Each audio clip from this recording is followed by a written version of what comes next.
Bonjour à vous toutes et vous tous. Bienvenue dans cette webconférence qui est organisée par Léa.fr Nathan Pédagogie et dont l'objet ce soir est de vous présenter l'épreuve écrite d'application et de vous guider dans vos choix si vous n'êtes pas encore décidé sur le domaine que vous choisirez ou si tout simplement vous avez encore des questions.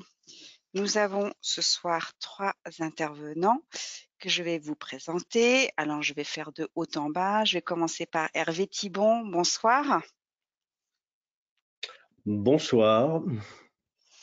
Hervé Thibon, vous êtes professeur agrégé d'art plastique, enseignant et formateur à l'INSPE de l'Académie de Reims. C'est ça. Deuxième intervenant, Séverine Fix-Lemaire. Bonsoir. Séverine, vous êtes conseillère pédagogique premier degré à Paris. Docteur en sciences de l'éducation et de la formation au laboratoire CIRNEF de Normandie. Et troisième intervenant, Franck Doué, bonsoir. Bonsoir à tous. Vous êtes conseiller pédagogique et ancien formateur de sciences à l'INSPE de Bretagne. Voilà, les présentations étant faites, je vous propose de démarrer tout de suite cette webconférence. Vous avez les noms de nos 3 intervenants qui s'affichent, qui sont par ailleurs auteurs pour les éditions Nathan, notamment pour la collection Réussir mon CRP. Je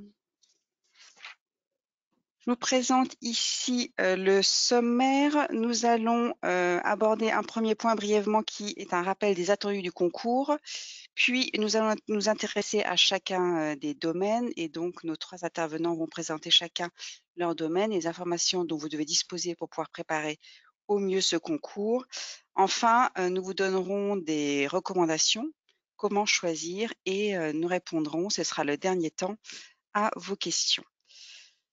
Nous commençons rapidement par les attendus du concours. Je pense que nombre d'entre vous s'y sont déjà intéressés. Donc le texte de référence pour ce CRPE est l'arrêté du 25 janvier 2021, pardon, comme il est inscrit en haut à droite.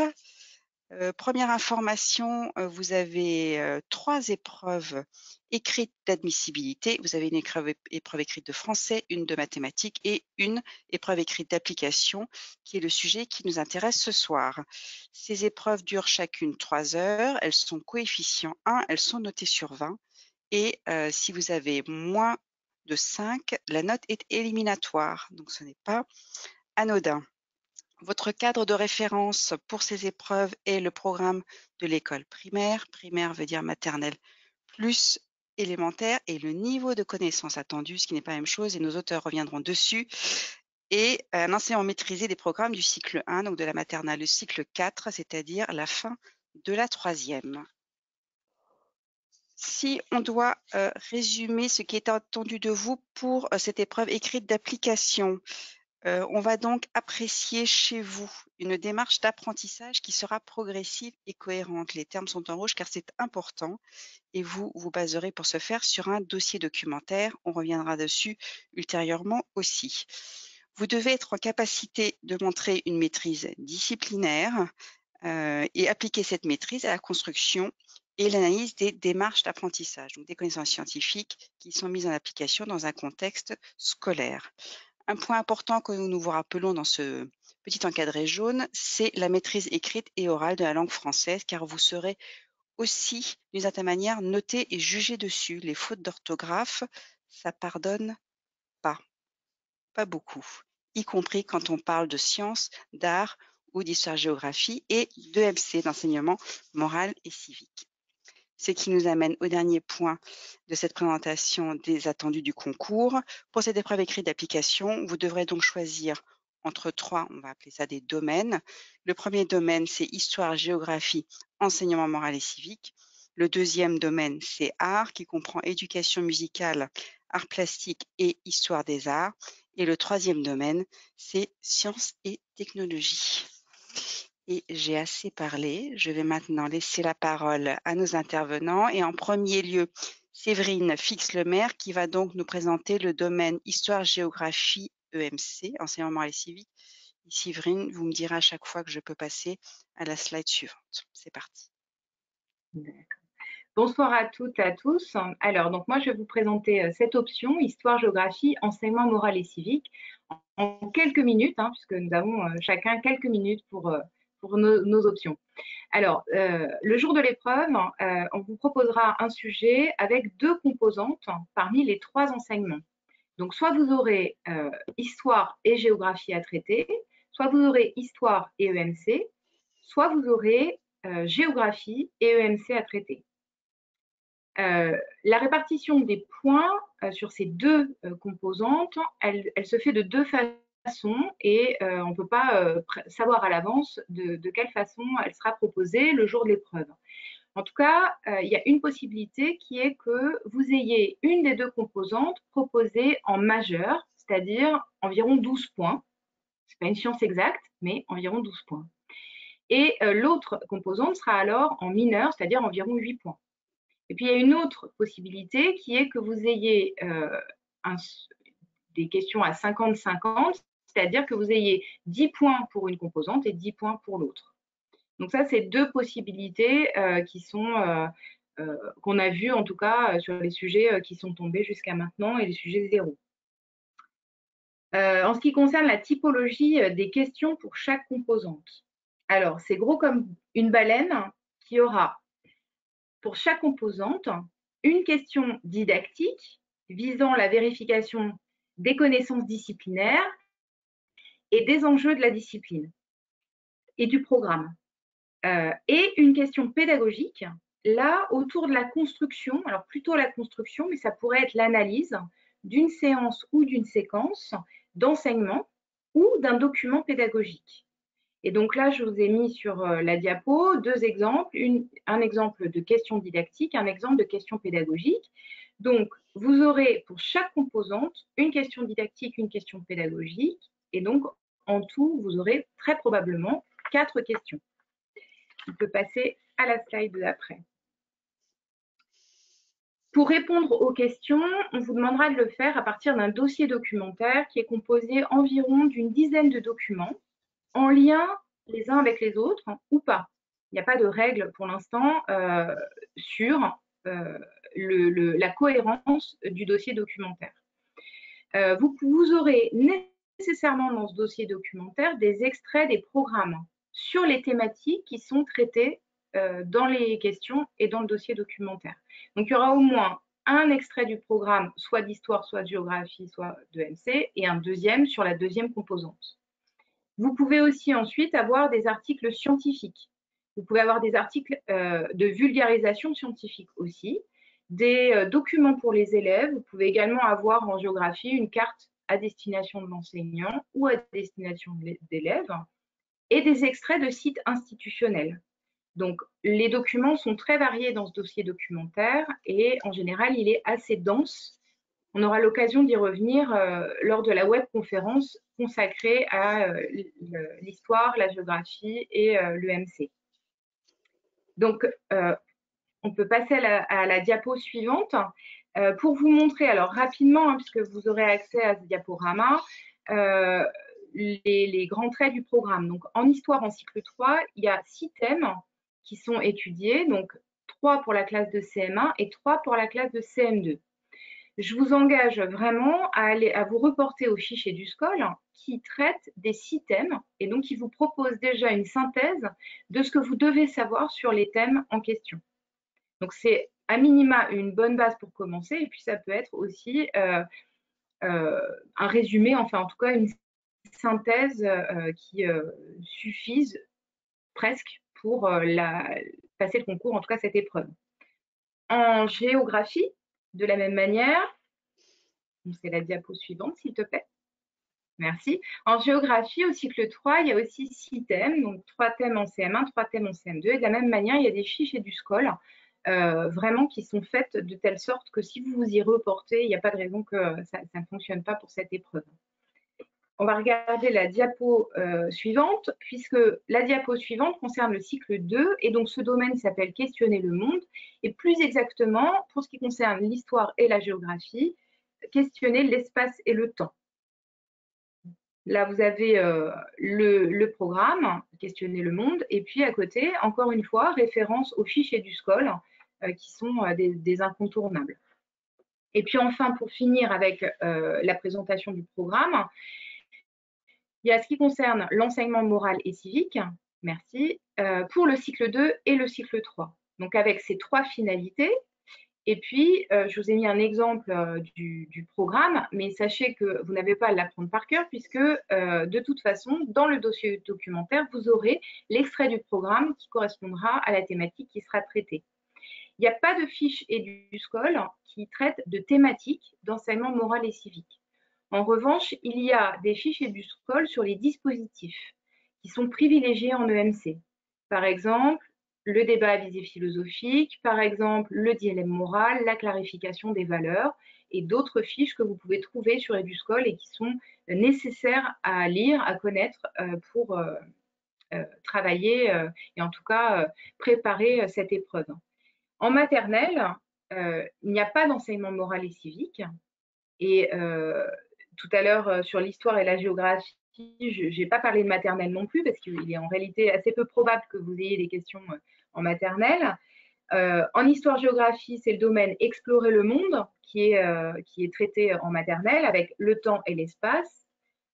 En ce qui concerne l'enseignement moral et civique, ce qu'on pourrait dire, c'est qu'il n'y a pas de domaine, pas de domaine qui traite réellement de l'enseignement moral et civique, mais la partie qui concerne le vivre ensemble et le apprendre ensemble et vivre ensemble constitue les prémices de cet enseignement moral et civique. Donc, je tenais à ce que ce soit posé, même s'il est très peu probable que vous ayez à traiter d'un sujet en maternelle. Voilà, je vais passer la parole à mon collègue Hervé Thibon pour la partie d'explicitation sur les arts. Merci Séverine. Hervé, c'est à vous. Oui, merci. Vous m'entendez? Oui. Oui. Voilà, donc en art, donc si vous décidez de choisir plutôt le domaine des arts, globalement, là, il est, du moins jusqu'à présent, les sujets qui sont tombés sont toujours moitié-moitié. 10 points sur une discipline, 10 points sur une autre, sachant tout de même qu'il y a 3 domaines disciplinaires, 2 disciplines scolaires, les arts plastiques et l'éducation musicale, qui sont des disciplines enseignées à l'école en tant que discipline, comme les maths, le français, etc., et un enseignement qui, lui, est plus de quelque chose qui ressemblera à des enseignements transversaux et interdisciplinaires, comme on pourrait dire l'éducation au développement durable, par exemple, qui s'appelle l'histoire des arts. Et il en tombera 2 sur les 3. On ne peut pas savoir lequel des 3, il faut travailler les 3 pour être sûr de réussir. Pour information, en 2022, les 3 sujets qui sont tombés n'ont intéressé que les arts plastiques et l'éducation musicale, ou que l'histoire des arts n'est pas sortie. Et donc vous avez 10 points donc sur vos 3 heures de travail, vous avez 1 heure et demie en gros à passer sur chacun de ces deux domaines, de ces deux éléments sur les 3. La diapo suivante nous permettra de voir un peu plus près les sujets. Ils ont eu jusqu'à présent toujours la même forme, qu'on soit en éducation musicale ou en art plastique, et pour les sujets zéro, où il y avait donc un sujet zéro en histoire des arts, chaque fois, la structure était la même, c'est-à-dire un sujet comme vous le voyez, donc la partie qui est dans des couleurs chaudes et la partie art plastique et les couleurs vertes sont plutôt la partie musique, mais on voit très bien que chaque fois, il y a 3 moments. Le sujet lui-même, en fait, le libellé vraiment, qui est au tout début et qui globalement, jusqu'à présent, est toujours tombé sur 2 sortes de choses, soit une analyse d'un document pédagogique, soit à partir d'éléments qui vous sont donnés dans le dossier documentaire dont je vais dire un mot dans un instant, la demande au candidat d'imaginer une activité en art plastique ou en éducation musicale. C'est, semble-t-il, soit l'un, ça a toujours été jusqu'à présent, soit l'un, soit l'autre. Et quand je dis ça, je pense qu'on peut largement penser que ce modèle sera maintenu, hein. Il y a aucune raison que ce ne soit pas le cas. Donc, soit on analyse quelque chose, soit on imagine une activité pédagogique. Ça, c'est la question qui est posée dans les 2 premières lignes. Ensuite, vous avez un encadré, que vous soyez en éducation musicale ou en arts plastiques, et c'est de même en histoire des arts, qui lui va pointer un élément particulier des programmes, qui va cibler donc en fait le fait que votre travail va s'intéresser plutôt à tel ou tel aspect. Les qualités physiques de l'œuvre, par exemple, ont été quelque chose qui l'an dernier est sorti assez souvent, 2 fois sur 3. Voilà. Et le troisième, les 2 dernières lignes sont systématiquement les mêmes. Elles vous donnent l'esprit de l'épreuve qui est très très clair et très très précis. Il s'agit de montrer qu'on connaît la dimension réglementaire de cet enseignement selon le cycle qui est choisi. J'ai oublié de dire que c'est soit cycle 1, soit cycle 2, soit cycle 3. Et généralement, si le sujet d'art plastique est en cycle 1, alors le sujet d'éducation musicale ou d'histoire des arts sera en cycle 2, en cycle 3 et vice-versa. Sauf qu'il n'y a pas d'histoire des arts en dehors du cycle 3. Hein. Voilà pour la forme générale des sujets. Ensuite, la diapo suivante peut nous permettre de voir un petit peu quels sont les documents, parce qu'il y a exactement comme en histoire géo, en plus du sujet, donc quelques pages de documents, généralement qui font à peu près un document égale une page, quelquefois un document égale 2 pages, qui sont aussi presque toujours de la même forme. Il y en a 3 ou 4, et généralement le document 1 peut se développer en document 1 plus 2, et lui, il est de l'ordre du matériau sur lequel vous allez travailler. Soit la fiche de préparation qui vous est décrite et que vous allez avoir à analyser, soit des éléments plastiques ou musicaux qui vont vous permettre d'imaginer une séquence de classe. Le document 2 est généralement un document de ciblage aussi, entre guillemets, c'est-à-dire un document qui est tiré la plupart du temps soit de la littérature didactique sur les enseignements en question, soit comme ça a été le cas plusieurs fois, du site et du SCOL que Séverine a cité tout à l'heure, et qui permettent d'avoir un petit éclairage, disons théorique, sur le sujet, et qui sont à comprendre comme une piste que le sujet vous propose de suivre. C'est dans le sens de ce qui est écrit dans ce document qu'il va falloir peut-être organiser votre étude. Et le troisième ou le quatrième, puisque le document 1 quelquefois est divisé en document 1 plus 2, le dernier donc, qui est le troisième ou le quatrième, est toujours un extrait des programmes, exactement comme précédemment. Vous n'avez pas a priori à les connaître par cœur, on vous les rappelle. Hein. Et voilà, ça donne votre structure générale sur l'épreuve. Il y a un dernier élément dans la diapo suivante, et un dernier, excusez-moi, qui est qu'une spécificité peut-être de ce domaine est qu'il y a un programme qui peut rassurer, je suppose, pas mal d'entre vous, c'est-à-dire que la connaissance des œuvres d'art, en musique aussi bien qu'en art plastique, ainsi qu'en histoire des arts d'ailleurs, et pas nécessairement encyclopédique. Il y a un programme donc qui chaque année, enfin tous les 2 ans plutôt, est réactualisé. Vous trouverez facilement ce programme sur Internet. Et pour la session 2023, donc il y a 9 œuvres en art plastique qui sont à connaître, dont vous avez le détail.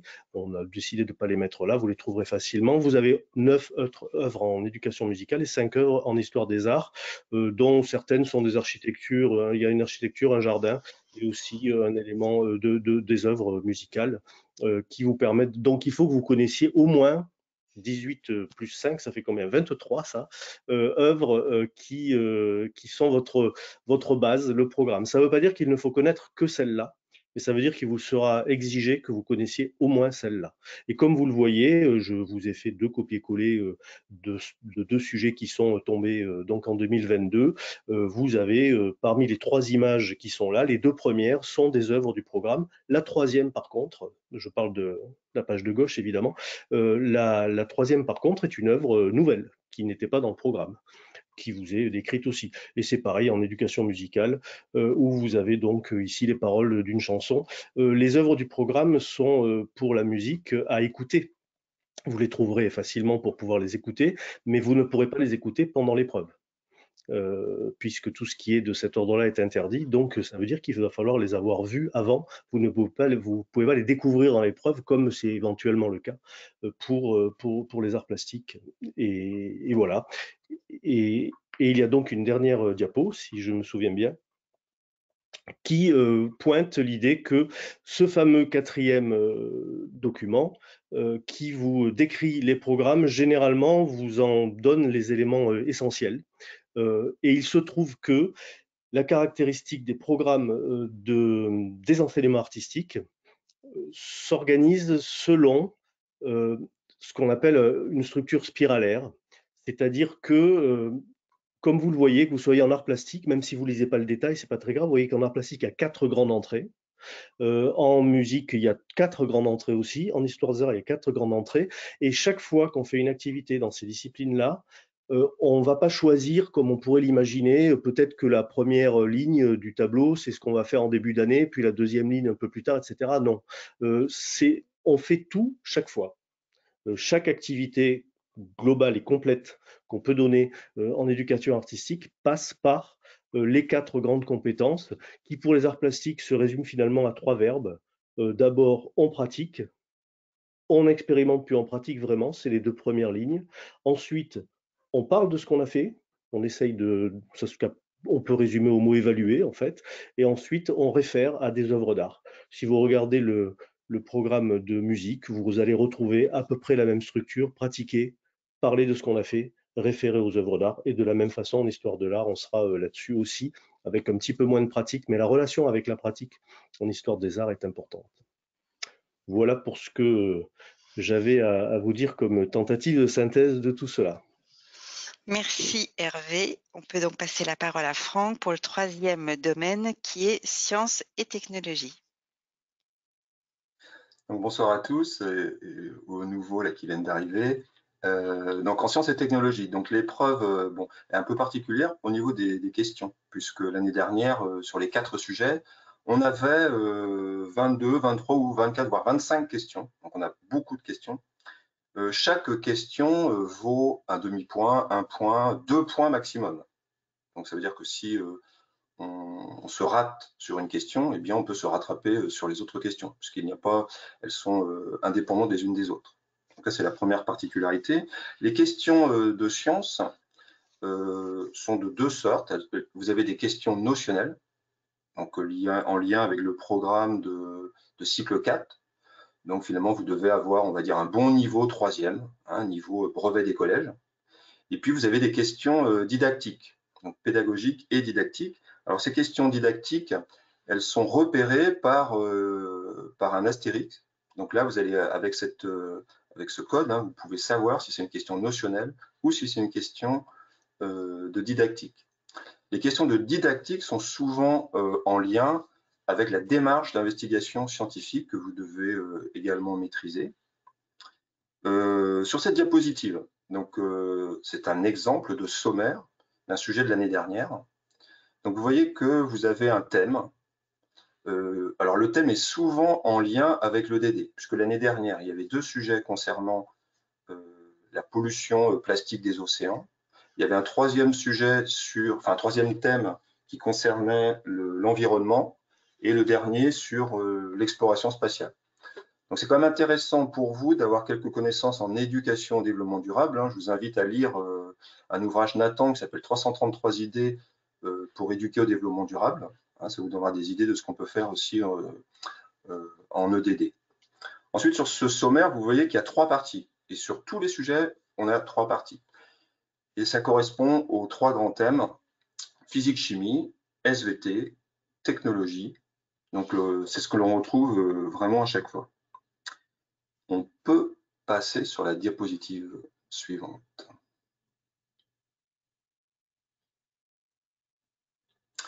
Merci. Alors sur cette diapositive, en fait, vous retrouvez le programme de cycle 3 en sciences et technologies, tout simplement parce que les concours l'année dernière, enfin les sujets ont montré que c'était quand même très souvent des questions en lien avec le cycle 3.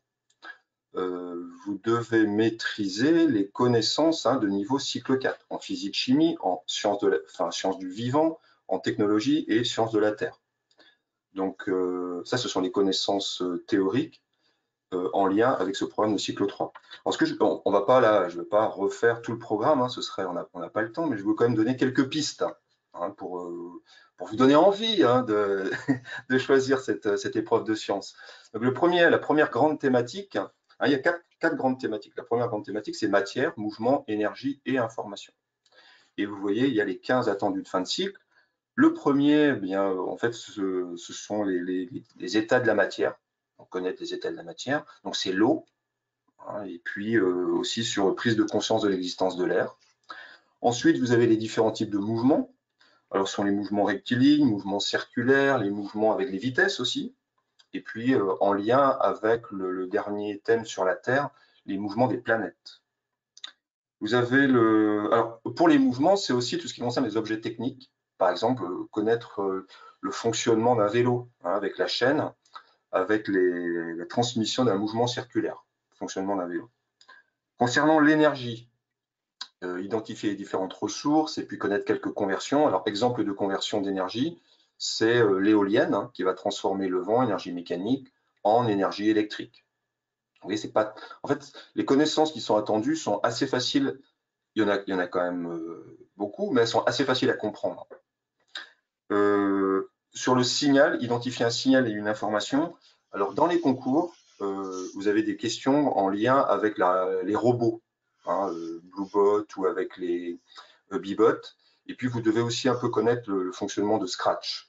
Alors, peut-être que de toute façon, Scratch, vous avez intérêt à le connaître, puisqu'en mathématiques, vous pouvez être aussi interrogé sur cette programmation. Donc là, c'est un point commun avec les mathématiques. Ensuite, il y a tout ce qui concerne les sciences de la vie, sciences du vivant. Par exemple, la classification animale. Alors, être capable de classer des animaux en fonction de leurs attributs, squelette interne, squelette externe, tétrapode, enfin, il y a quelques attributs à connaître. Les fonctions de nutrition, expliquer les besoins variables en aliments. Donc ça, ce sont toutes des fonctions de nutrition. La digestion, l'alimentation, la respiration, et puis la circulation sanguine. Ensuite, il y a le domaine qui concerne la reproduction et le cycle de vie des animaux et des végétaux.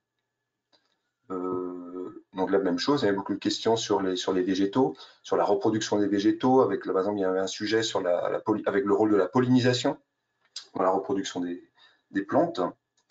Le point suivant sur les réseaux trophiques, eh bien, ce sont les chaînes alimentaires, avec une erreur classique. Par exemple, pour les élèves, ils confondent souvent les chaînes alimentaires et les chaînes de prédation.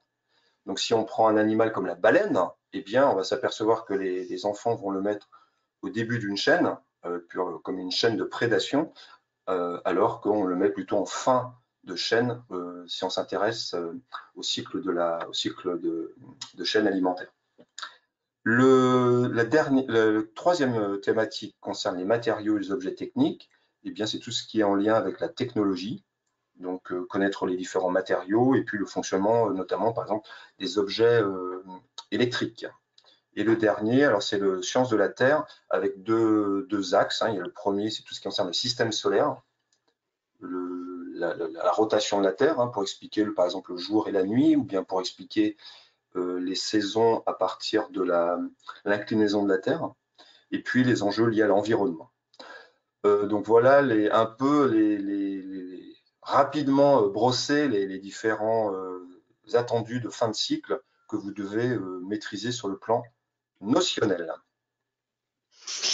Merci Franck. Nous allons terminer la présentation de ces trois, j'allais dire, super domaines. Et maintenant, nous allons poser la question fatale. Comment je choisis plutôt les arts, l'histoire géo-EMC ou les sciences? Alors, c'est pas un concours du qui mieux, mais c'est vraiment vous donner des aides pour vous aider dans votre choix. La première qui donne les recommandations, c'est Séverine pour la partie histoire, géographie, EMC. Séverine, quelles sont les conditions pour être à l'aise sur un sujet d'histoire, géographie, EMC? Alors, la première condition, c'est vraiment de comprendre les attendus du programme. Pourquoi? Parce qu'il ne vous est pas demandé des connaissances de la discipline universitaire, histoire ou géographie. La question ne se pose pas pour l'enseignement moral et civique, mais ce n'est pas un attendu de la discipline universitaire et comment dire, une expertise en histoire, en géographie et encore moins en EMC. Ce qu'on vous demande, c'est vraiment d'avoir compris les attendus du programme d'histoire, de géographie et de EMC, c'est-à-dire les notions enseignées, les enjeux, c'est-à-dire pourquoi est-ce qu'on enseigne ces notions à l'école tout au long de la scolarité et d'avoir saisi des pistes de mise en œuvre. Donc là, l'attendu, il est vraiment là. Et donc, ça peut être un écueil aussi, un avantage ou un inconvénient de se dire, bah voilà, j'ai fait un master, en tout cas une licence d'histoire ou une licence de géographie, et donc je vais prendre l'épreuve d'histoire, géographie, EMC. C'est un atout parce que vous avez des connaissances et en même temps, ça n'est pas l'attendu. Donc, il faut vraiment être vigilant par rapport à ce qui est attendu. En tout cas, une des qualités pour réussir cette épreuve, en tout cas cette option, ce serait d'avoir bien compris les attendus du programme. Ensuite, il est nécessaire que vous sachiez élaborer une séance ou une séquence d'apprentissage progressive et cohérente. Il est fort probable qu'une des deux questions de chaque composante soit en lien direct avec l'élaboration d'une séance ou d'une séquence. Donc ça, c'est vraiment extrêmement important que vous ayez en tête tous les éléments qu'on doit retrouver dans une séance ou une séquence d'apprentissage pour que ce soit assez mécanique pour vous de répondre au moins à une question sur les 4, voire à 2 questions sur les 4 questions qui vous seront posées. Ensuite, il est nécessaire que vous soyez capable d'organiser des réponses structurées et problématisées en lien avec le dossier documentaire. Ça vous sera explicitement écrit dans les questions que vous devez vous appuyer sur le dossier documentaire pour formuler des réponses qui sont des réponses structurées. C'est-à-dire que voilà, on doit sentir que vous avez compris la question posée et que vous êtes capable de problématiser et d'y répondre de manière structurée. Et enfin, en enseignement moral et civique, puisqu'on va vous donner dans le dossier documentaire les extraits de programme et qu'il s'agit quand même pour y répondre presque plus de bon sens que de connaissances vraiment, sauf si ça tombe sur les institutions, par exemple, où évidemment il faut quelques connaissances, mais il y a beaucoup de thématiques en EMC qui demandent quand même à ce que vous répondiez avec du bon sens. Un plus au bon sens, je dirais, qui peut permettre de répondre aux questions à partir du dossier documentaire, c'est d'avoir ce que j'ai appelé une culture institutionnelle. Je vous donne des exemples. Si la thématique des questions en EMC tourne autour du harcèlement à l'école, il est quand même assez judicieux de savoir qu'il existe un dispositif ministériel qui s'appelle phare et qui est un programme de lutte contre le harcèlement à l'école. Donc, c'est assez judicieux de le savoir et de le mentionner. De la même manière, si vous avez des questions qui tournent autour de Internet, par exemple, c'est plus que judicieux de savoir qu'on travaille dans le parcours citoyen avec un partenaire qui s'appelle le CLEMI, qui est un partenaire institutionnel. Et donc, par conséquent, le citer sera vraiment un grand plus dans votre copie et dans votre réponse. Pareil, en termes de ressources, si le sujet tant posé sur la place publique en ce moment de la laïcité et de l'enseignement religieux fait partie des questions qui vous sont posées, c'est intéressant de savoir qu'il y a une association qui est agréée par l'Éducation nationale, qui s'appelle l'association Enquête, qui travaille notamment avec Nathan d'ailleurs, et qui produit un travail avec un groupe de travail Nathan auquel vous pouvez vous inscrire, et qui a créé un jeu qui s'appelle l'Arbre à défis sur l'éducation à la laïcité et l'enseignement des faits religieux. Donc voilà, partenaires, dispositifs, outils, ressources, tout ce que vous pouvez citer montre votre culture institutionnelle Pourquoi institutionnel? Parce que, évidemment, vous ne citez que des partenaires, des ressources, des outils qui sont agréés par l'Éducation nationale ou directement reliés au ministère de l'Éducation nationale. Donc voilà, je dirais que pour les qualités requises pour choisir cette épreuve, et en tout cas réussir cette épreuve avec l'option Histoire, Géographie, EMC, vous avez là les quatre éléments qui me paraissent être les éléments fondamentaux. Après, il y en a sûrement d'autres, mais en tout cas, déjà ceux-là, ça me paraît très bien. Voilà. Merci Séverine pour ces indications et ces conseils judicieux. Après l'histoire géo EMC, on passe au domaine art. Hervé, si on veut prendre le dossier art, quelles sont les qualités requises ou les points de vigilance? Oui, disons que ce qui me paraît premier à dire, c'est qu'il n'est pas nécessaire, mais c'est vrai aussi, je suppose, des deux autres domaines, mais il n'est pas nécessaire d'être spécialement connaisseur a priori si vous n'avez pas de rapport très approfondi avec les arts, alors c'est tout à fait possible pour vous. Et je commencerai comme ça, avant de commencer la diapo. En fait, si vous êtes très peu connaisseur, ou si vous êtes au contraire connaisseur, dans les deux cas, c'est oui, mais. Si je ne connais pas trop bien les arts en général et l'histoire des arts, c'est oui quand même, je peux y aller. Le mais étant qu'il va falloir quand même que je me renseigne, que je lise le maximum de choses autour de la façon dont on enseigne tout ça, que je m'intéresse au minimum aux œuvres du programme et aussi à d'autres. Le mais, c'est oui, oui, je peux, à condition de travailler un petit peu, mais c'est faisable. Et puis, si au contraire vous êtes connaisseur, évidemment, c'est beaucoup mieux de choisir ceux que vous connaissez. Mais il y a un mais aussi, qui est que si votre connaissance des arts est une connaissance qui est plutôt celle de la pratique de l'art, que vous soyez artiste ou simplement amateur de musique ou d'art plastique, le mais est sur le fait que ça ne suffira pas. Il faut aussi connaître la structure didactique de la chose. Faire des arts à l'école, c'est de l'enseignement. Et c'est cette partie-là, la partie comment ça s'enseigne, qui risque de vous manquer et qu'il faudra donc travailler tout simplement, bien entendu, et qui sera tout à fait à votre portée aussi. Mais dans les deux cas, il faut marcher sur les deux jambes de la connaissance de la discipline et aussi la connaissance de la didactique. Voilà, sinon, après, ce qu'il faut travailler d'ici l'épreuve, c'est regarder comment on peut analyser évidemment une fiche de préparation. Qu'est-ce que c'est qu'une structure d'une pratique artistique? La structure des programmes dont j'ai parlé tout à l'heure est une entrée, me semble-t-il, intéressante, hein. On ne fait pas que pratiquer, on pratique et puis ensuite on parle de la pratique. Et enfin, on met en relation avec les références artistiques du patrimoine. Certains grands artistes ont fait la même chose que nous avons traité à notre niveau et nous allons comparer notre travail au leur, etc. En gros, c'est comme ça que se structure, pour faire vite évidemment, les didactiques de l'éducation artistique. Hein. Pratiquer, il y a 3 verbes en fait, qui sont d'ailleurs aussi les 3 piliers de ce qu'on appelle l'éducation artistique à l'école. Hein. Pratiquer, rencontrer, et s'approprier. Hein. Donc je pratique, je rencontre des œuvres et je m'approprie, c'est-à-dire que je suis capable de parler de tout ça et de l'intégrer et de le verbaliser.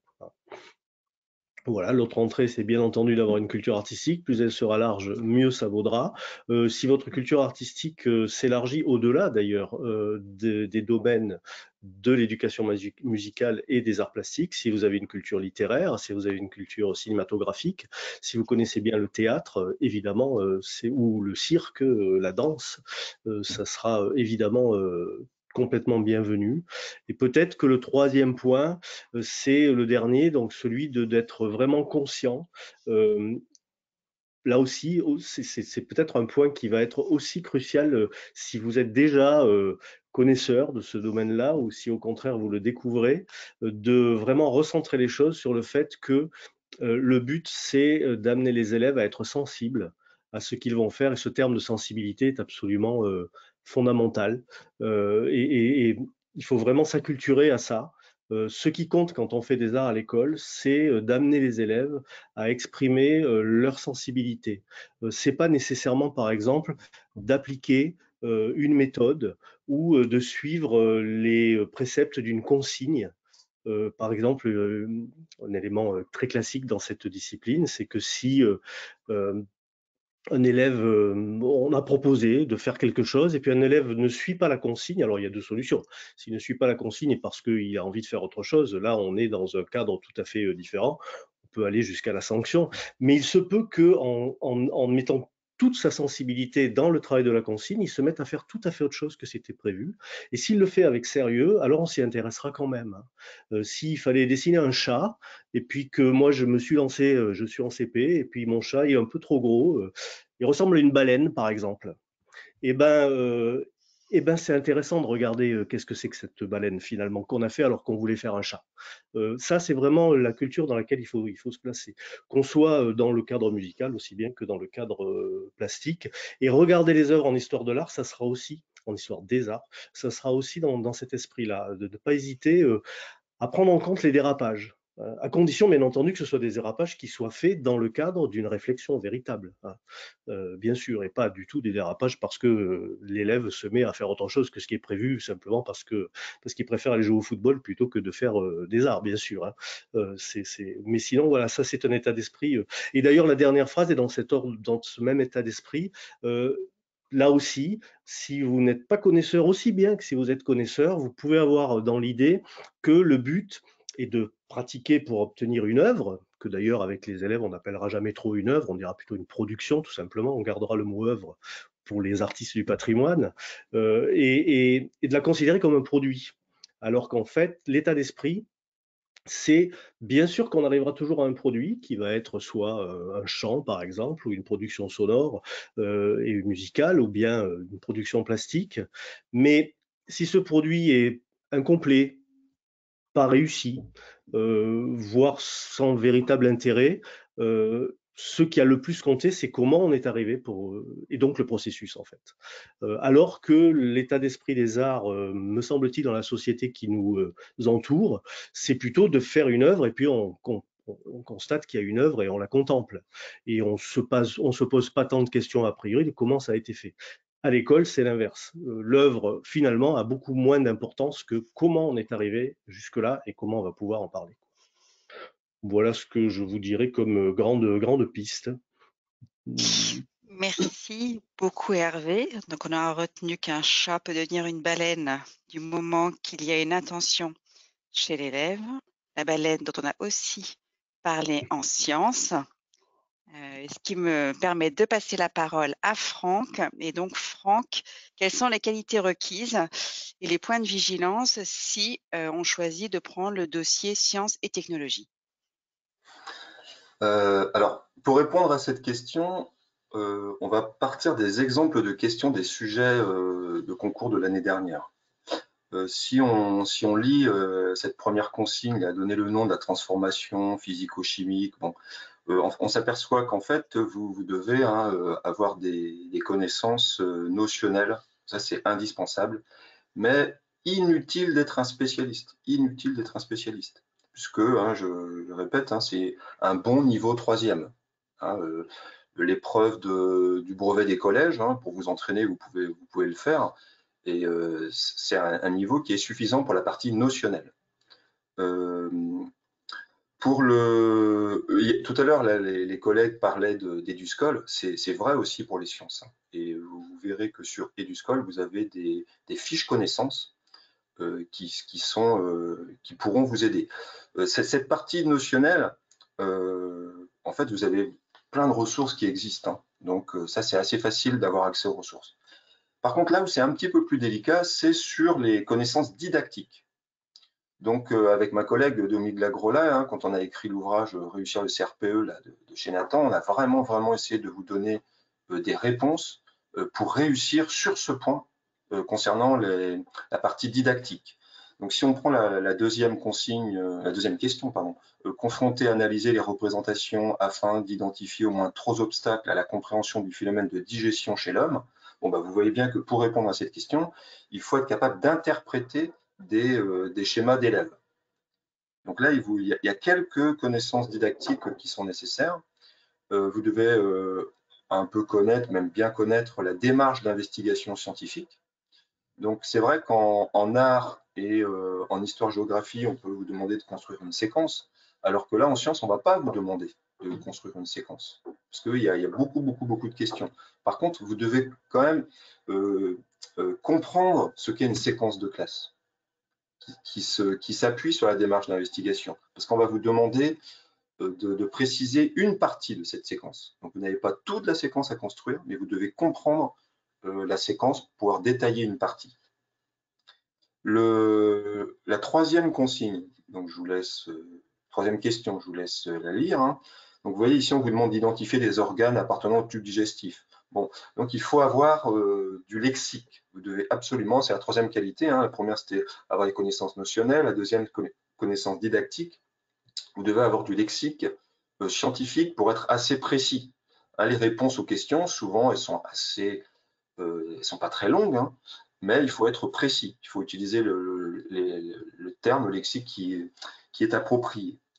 La dernière question, on vous demande de réaliser un schéma pour réaliser une classification emboîtée. Donc là, une qualité qui est nécessaire, c'est d'apprendre à faire des schémas.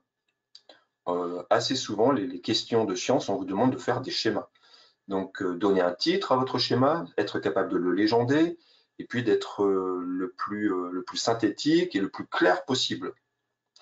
La classification emboîtée, bon, bah, ça, c'est sûr qu'il faut s'entraîner un petit peu. Hein. On vous donne 6 ou 7 animaux et vous devez les classer. Bon, bah, si vous n'avez jamais… il faut un peu s'entraîner, hein, donc savoir réaliser ce genre de schéma. Et puis, un cinquième point, hein, pour répondre à la question sur les qualités, c'est de bien, mais alors ça c'est vrai, j'imagine pour les autres épreuves aussi, c'est de bien lire les questions, mais vraiment, parce que parfois dans la question, il y a plusieurs questions. Donc il faut être extrêmement vigilant parce que vous pouvez avoir la réponse à la question, mais vous n'avez pas répondu parce que vous pensiez qu'il y avait une seule question. Il faut être extrêmement précis. Et je vous invite à lire les recommandations des jurys. Tous les jurys écrivent des recommandations. C'est vrai aussi pour l'histoire, géographie, EMC et pour les arts.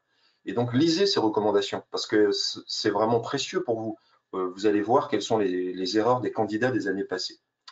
Donc, voilà les 5 qualités qui, à mon sens, sont importantes pour réussir l'épreuve de sciences et technologies. Merci beaucoup pour ces présentations. Nous allons pouvoir passer à la dernière partie de cette webconférence qui est sur les questions. Alors, pour certaines, vous avez déjà répondu en partie, mais comme elles ont été posées, il me semble important d'y revenir. Et comme il y en a plusieurs et qu'il nous reste 12 minutes, je vous demanderai d'être concis, enfin quand même de répondre à la question, mais d'être concis, sinon je vous couperai la parole. Première question, c'est par rapport à l'EMC. Donc, c'est pour vous, Séverine. Vous évoquiez la maternelle qui peut être interrogée, même s'il n'y a pas de programme de EMC, sur quoi le candidat, alors on imagine, sur quoi le candidat pourrait-il être interrogé quand on parle d'EMC en maternelle? Alors, typiquement, une question qui pourrait être posée en grande section, on va dire, hein, c'est une déclinaison de ce qu'on trouve dans les programmes de cycle 2 autour des droits de l'enfant. Donc, il est possible de travailler sur beaucoup de thématiques en EMC, enfin beaucoup de thématiques d'EMC en maternelle. Et typiquement, voilà, les droits de l'enfant, c'est quelque chose qu'on peut envisager de travailler en maternelle. Donc, on pourrait vous demander une séance, par exemple, sur les droits de l'enfant en maternelle. Là, par exemple, il serait bon de citer le 20 novembre, hein, journée des droits de l'enfant, par exemple, sur la culture institutionnelle, et puis d'imaginer comment on pourrait utiliser les documents fournis par l'UNICEF, par exemple. Encore une fois, hein, culture institutionnelle, pour travailler cette question avec des grandes sections. Avec des moyennes sections, c'est possible aussi. Et à mon avis, ça vous arrivera pas de devoir répondre à ça, et avec des petits, encore moins. Mais typiquement, voilà, ce genre de questions. Autre possibilité, les émotions. Voilà, ça fait partie du programme de cycle 2 et de cycle 3 de MC, et c'est évidemment quelque chose qui est largement travaillé à l'école maternelle. Donc, ça pourrait Je ne dis pas que la probabilité est immense, mais en tout cas, ça pourrait. Merci Séverine, c'est une réponse concise et complète. Une question pour Franck en sciences. Alors je pense que c'est un lecteur de notre ouvrage qui a vu que dans les documents, dans les questions, il y avait une référence aux représentations initiales que les enfants peuvent avoir. Alors la grande question, comment fait-on pour les connaître si on n'a pas été dans une classe et qu'on n'a pas la possibilité d'aller dans une classe? On n'a plus le son, Franck, et c'est dommage. Voilà, c'était un petit test. Non, non, mais et le son revient. Donc, pour répondre à cette question, concernant les conceptions, alors on utilise le terme de conception initiale ou représentation initiale. Donc, en sciences, et notamment pour l'éducation des sciences, hein, ça c'est vraiment important. C'est Giordano hein, qui dit que faire des sciences à l'école, c'est faire évoluer des représentations, des conceptions initiales des élèves. Et donc, pour les connaître ou pour être capable de les interpréter, ces conceptions initiales, eh bien, dans notre ouvrage ici hein, sur les sciences et technologies, avec ma collègue Dominique Lagrola, nous, on a vraiment essayé pour chaque thème de vous donner des représentations d'élèves ou de donner des réponses à ces représentations. Alors, ce sont souvent des dessins, par exemple sur la germination des graines, sur la reproduction, sur la digestion. Donc pour répondre à cette question, comment connaître, parce que évidemment en classe, bon, il faudra avoir plusieurs années d'expérience hein, pour avoir toutes ces représentations, et bien là moi je vous invite vraiment à consulter notre ouvrage. Là vous aurez des exemples. Merci Franck pour cette réponse, pareil, concise. Une question maintenant pour Hervé d'un auditeur qui nous dit qu'il est passionné des arts, donc plutôt enclin, peut-être à prendre le dossier, mais pas hyper doué globalement dans les arts. Donc je suppose que ne joue pas d'instrument de musique, n'est peut-être pas un grand Picasso. Est-ce que c'est en soi un problème? La pratique soi-même, on ne soit pas un praticien? Évidemment pas, pour plusieurs raisons. C'est un écrit. Donc, pour la musique, il n'y aura évidemment, si vous savez écrire un morceau de musique sur une portée, vous pouvez prouver que vous maîtrisez l'écriture musicale, mais c'est absolument pas ce qui est attendu. Ce qui est attendu, c'est l'enseignement. Et de la même façon, on ne peut pas attendre d'un enseignant qu'il soit praticien lui-même. Donc, bien sûr, on peut s'entraîner. Un entraînement intéressant quand on prépare l'épreuve, c'est peut-être surtout si on prépare la partie j'imagine une séquence, c'est d'essayer soi-même de réaliser la réponse possible qu'un élève, et on répond à son niveau, qu'un élève pourrait faire pour les arts plastiques. Pour la musique, c'est un peu différent puisqu'il s'agit de chanter ou de créer aussi quand même des sons. Donc si on est en création de sons, ça revient au même, de passer un peu de temps à le faire, simplement pour voir si c'est possible et quelles est l'expérience, qu'est-ce que ça me donne en termes d'expérience que de tenter de le faire et de voir que c'est peut-être plus difficile que ce que j'imaginais ou peut-être plus facile, mais la qualité artistique de ce que vous allez faire n'a strictement aucun intérêt, puisque ce qui nous intéresse à l'école primaire, les enfants qu'on a sont au maximum, ils ont une dizaine d'années, c'est simplement de constater qu'on est capable d'interpréter quelque chose en termes musicaux, d'imaginer du son, de créer ou d'interpréter d'ailleurs aussi une image en termes d'art plastique avec nos moyens et ensuite de constater ce qu'on a fait et de voir quelles en sont les qualités. L'enseignement des arts est un enseignement fondamentalement bienveillant et positif. Il ne s'agit absolument pas d'expliquer à un enfant que c'est un mauvais artiste, ça n'a strictement aucun sens.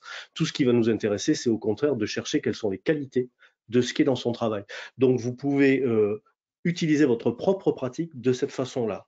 Si vous vous connaissez comme étant un mauvais chanteur ou un mauvais dessinateur, eh ben, faites l'expérience, écoutez-vous ou regardez ce que vous avez fait en vous disant qu'est-ce qui est intéressant dans ce que j'ai fait là.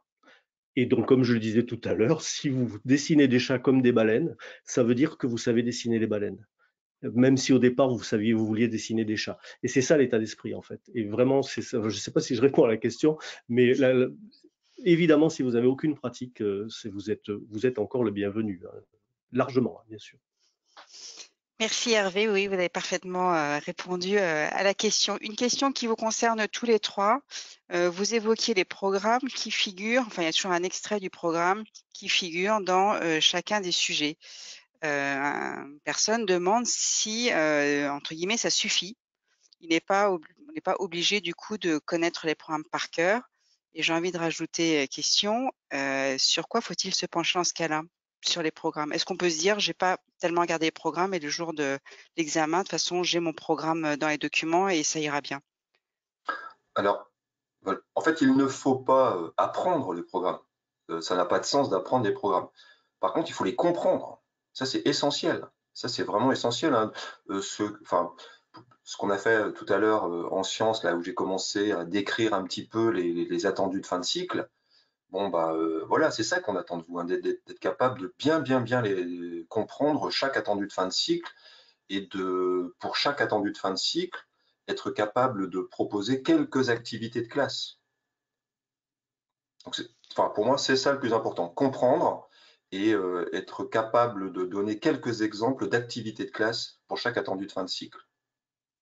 Séverine et Hervé, pour vos domaines? Séverine? Oui, oui. Je dirais qu'effectivement, les extraits vont être donnés donc, sur la thématique en question. Maintenant, si ça fait écho chez vous à une autre partie du programme, bah c'est toujours bien de pouvoir la citer, même si vous la citez à peu près. En tout cas, de dire, bah dans les programmes, voilà, ça fait écho, il me semble, à telle finalité en EMC ou à tel thème qui a été traité en CM1, en histoire ou en géographie. Voilà, c'est un plus. Après, effectivement, comprendre les programmes et comprendre les thématiques en histoire, en géographie, comprendre les 3 finalités en EMC, c'est vraiment absolument l'essentiel. Oui, je dirais rien, très peu de plus, c'est exactement ça. Il faut les avoir lus et relus tout de même, me semble-t-il, et en avoir compris l'état d'esprit. Évidemment, si vous avez retenu certains éléments plus pointus, plus précis, qui vont au-delà de ce que le sujet vous donnera et que vous êtes capable de les citer, je suppose que le correcteur y sera sensible. Mais donc voilà, faire l'impasse sur les programmes, ça n'a pas de sens. Il faut quand même les avoir lus, hein. Mais vous retrouverez les bases dans le sujet. Il faut en avoir une idée. Oui, les avoir compris, je pense que c'est vraiment le plus intéressant, quoi. Et tout à l'heure, Séverine en a parlé, EduScol, c'est vraiment très important pour vous, hein, parce que là, vous avez pratiquement toutes les réponses aux questions pour le concours, hein. Donc, parce que parfois, vous pouvez vous disperser et puis de chercher sur Internet, c'est un peu chronophage. Donc, pour vous, à EduScol, c'est un site de référence.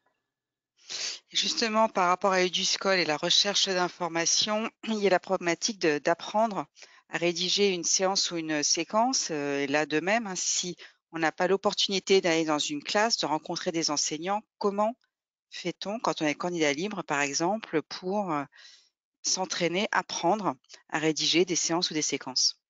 Donc là, pareil, vous trois.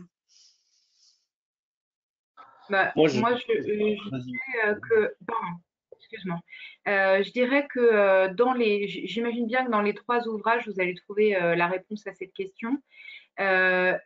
Il y a quelque chose d'assez mécanique en fait dans élaborer une séance ou élaborer une séquence, notamment en histoire, géographie et EMC. Je vais parler pour l'option sur laquelle je travaille. C'est-à-dire qu'il y a des éléments incontournables. C'est ceux qu'on trouve en français, c'est ceux qu'on trouve en mathématiques aussi. Alors, je ne vais pas tous les citer, mais évidemment, le titre, si possible, problématiser de la séance ou de la séquence, la durée de travail, la modalité de travail, les phases de la séance, les séances de la séquence si c'est le cas. Bon, voilà, il y a des éléments incontournables qui sont les mêmes, quelle que soit finalement la discipline presque, et que vous devez connaître de manière mécanique. Et dès qu'on vous demande une séance ou une séquence, et puis ce qu'il y a de pas mal là-dedans, c'est qu'en fait, ça sera toute votre vie, votre métier. C'est-à-dire qu'à chaque fois que vous préparerez une séance, bah, c'est à tout ça qu'il faudra penser. Donc, voilà, là, on n'a pas le temps de faire la liste exhaustive des éléments qu'on doit trouver ou qu'il faut trouver pour une séance ou une séquence, mais vous la trouverez. En tout cas, je sais que dans l'ouvrage d'histoire-géographie UMC, vous avez des séances et des séquences qui sont présentées sous forme de tableau d'ailleurs ou sous forme littéraire, je dirais. On n'est pas obligé de faire un tableau pour présenter une séance ou une séquence. Si, c'est vrai. Oui, il me semble que si vous n'avez pas accès à la classe, ce qui va vous manquer, sans doute, ce qui sera le plus difficile, c'est l'expérience du groupe classe. En revanche, il doit être relativement facile de rencontrer un enfant de l'école primaire, ne serait-ce qu'un seul, pour tester ce que vous imaginez comme une séquence, le proposer de le faire pour obtenir ces réponses. Et vous avez là 2 niveaux d'analyse qui vont être, avant de lui proposer la chose, ce qu'on appelle une analyse a priori, vous essayez de prévoir un peu qu'est-ce qu'il risque selon son âge de mal comprendre ou de là où où il aura besoin de vous, même si on a toujours des surprises, mais souvent quand même ce qu'on a prévu arrive. Et puis aussi une analyse a posteriori qui vous permettra de voir ensuite, une fois qu'il aura répondu, ne serait-ce que de façon succincte, à vos questions ou vos propositions ou votre activité. Je ne parle pas que pour les arts, hein, j'ai l'impression que c'est vrai pour toutes les disciplines, même si j'ai plutôt les arts en tête quand je dis ça. Voilà, vous aurez aussi une façon de mesurer ce qu'il n'a pas su faire et surtout de le remettre en relation avec ce que vous aviez pensé, en vous disant peut-être la chose la plus importante quand on est enseignant, c'est que s'il n'a pas su faire, peut-être que c'est de sa faute, mais c'est d'abord de la vôtre. C'est qu'il y a quelque chose que vous n'avez pas bien structuré, construit, proposé, quoi. Et il me semble qu'avec un seul enfant, c'est déjà pas mal, hein. On a déjà un large panel de possibilités. Merci Hervé. Franck, vous voulez compléter cette question des séances et séquences? Alors, comme pour les collègues dans l'ouvrage Réussir mon CRPE, on donne des exemples de séances et des exemples de séquences. Et puis, en introduction aussi, on précise quels sont les incontournables d'une séance, hein, les différentes phases que l'on trouve dans une séance. Et puis, comment construire une séquence et surtout comprendre la séquence de science en lien avec la démarche d'investigation scientifique.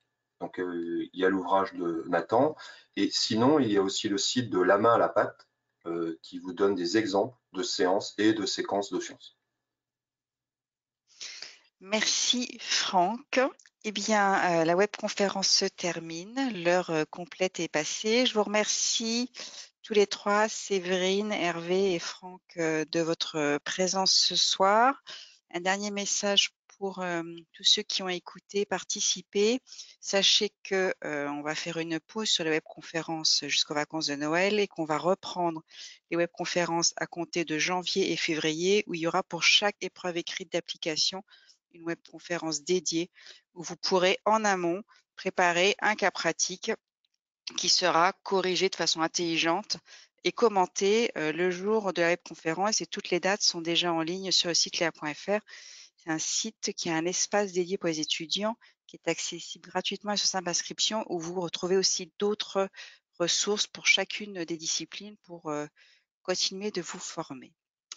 Donc, merci encore à vous trois pour votre intervention. Bon courage pour les candidats qui ont encore quelques mois pour se préparer, et à très bientôt pour une prochaine webconférence. Merci. Bonne soirée. Merci à vous, merci d'avoir suivi. Au revoir. Au revoir. Au revoir.